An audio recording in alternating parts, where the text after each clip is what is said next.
country. The Finger Lakes area, Watkins Glen State Park, Seneca Lake, a beautiful part of the country. As the NASCAR Sprint Cup Series comes to Watkins Glen International for qualifying this Saturday afternoon. Hello everyone, alongside Steve Letarte, Jeff Burton, I'm Rick Allen. We come to a road course for the second time this year, but this one has been repaved, and then you throw in the variable of it rained last night. What do these guys have to expect after being on the track yesterday for practice? Well, we think about repaves with a lot of grip, but all these drivers have talked about how these tires slide around a lot because the tires have to be hard to withstand the new pavement so they won't wear out and they'll last. On top of that, the more rubber you put on the racetrack, the better it is. So then it rains, so now all that rubber's washed off.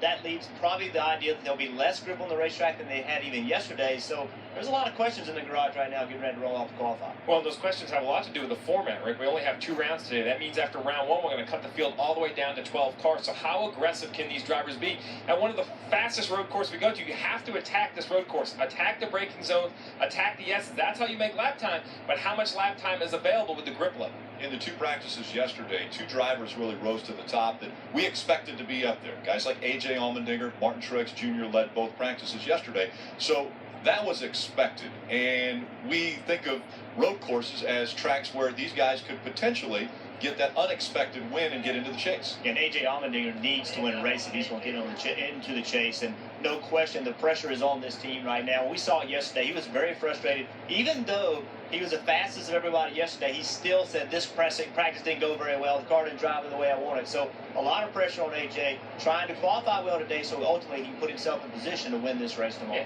And when you look at those chase standings, another name that jumps out, Ricky Stenhouse Jr., not known to be a road course racer, but has shown great pace here at Watkins Glen. Could he upset those chase standings by getting a win at Watkins Glen? We don't know. We'll have to see where he qualifies. And then Michael McDowell, one of the underfunded teams in the 95 car, shows good pace inside the top 10 in practice. We'll see how he ends up come qualifying.